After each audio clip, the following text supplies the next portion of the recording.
So Brenna, I have a question for you. So an Iowa poll came out today. It showed you trailing Attorney General Tom Miller.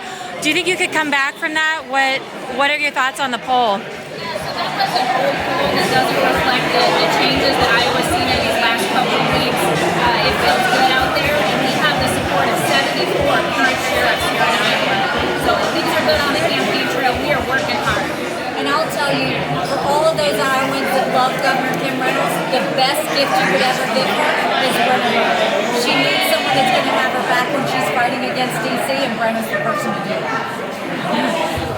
And just kind of a general question, but I know you guys kind of answered a little bit why you guys are really up there, but what kind of makes you different, I guess, from other parties or you guys other candidates here in Iowa as well? What makes you different? I'll start. First of all, they grow strong here in Iowa.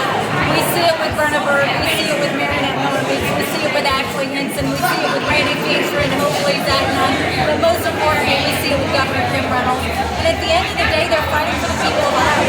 They're not playing games in D.C. They're not trying to deal with the politics of D.C. They're just trying to protect Iowa. So whether it's from financial issues, whether it's militarily, whether it's making sure their education, parents have transparency, or whether it's just making sure that we're being a strong America that remembers what it means to be patriotic. You've got a great delegation here. We're hoping to add some more. You've got strong ones that are willing to fight for Iowa families, and I hope we can see them better. What makes us different? If you want more of the same, high prices in gas, high prices in food, parents having no say in their education, lockdowns, students performing poorly in school, a border that's wide open and fentanyl coming in. If that's what you want, then vote Democrat. But I'm telling you, the Republicans have a plan to put the country back on track for economic prosperity, for freedom and liberty, and parents have a choice in their kids' education. Vote Republican, vote Miller-Meeks, vote Brenna Bird, vote Kim Reynolds, vote Senator Grassley, up and down the ticket. We have a plan to get this country on the right track. And I'm running against the longest serving Attorney General in U.S. history. He's retired on the job.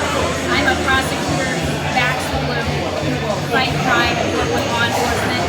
I'll also take the Biden administration to court when they go too far with their mandates, whether it's the CDC or the EPA. And it's clear, Iowans are ready for an Attorney General to do the work for us. And Brenna, Governor Reynolds talked about how she wants her own Attorney General in office.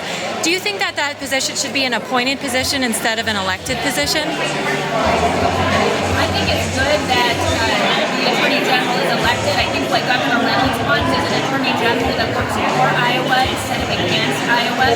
That's why she's so frustrated, and that's why many Iowans are frustrated. They want a new Attorney General who works for Iowa, not for Iowa. And you talked about how Tom Miller has not filed any lawsuits against the Biden administration. If a Republican is elected in 2024, would you change that? File any lawsuits against, say, a Republican administration or... So my guide for whether to file the lawsuit is the law. So I will follow the Constitution and the law. I was wondering, you said that you and the Republicans have a plan moving forward. Can you talk a little bit more about that? So the Republicans have a commitment to America that we unveiled. So it's a nation that is safe, an economy that's strong, a future that's built on freedom, and a government that's accountable. So we're focused on making sure that we can, reassert America's energy independence, reduce wasteful government spending, which will help to bring down inflation, that we support law enforcement, local, not a federal law enforcement institute, that parents have a right to send their children's education, and to look at smart investigations where the FBI has gone overboard and where the EPA has gone overboard with federal oversight. That's our platform. We have various different bills we want to move forward, but that's where we start. And I guess it's for everybody. What would you say to moderates who maybe lean a little bit more left or be convinced that the your side is better?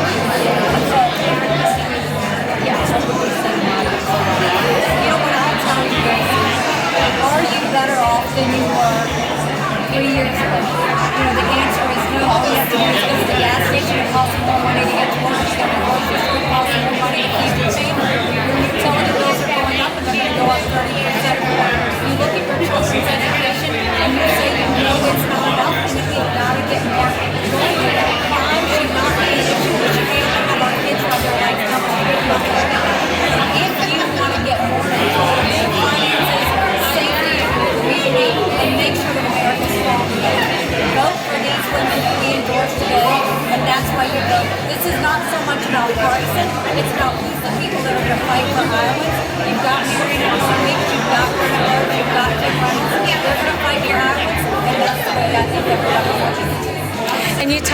Oh, I'm sorry. I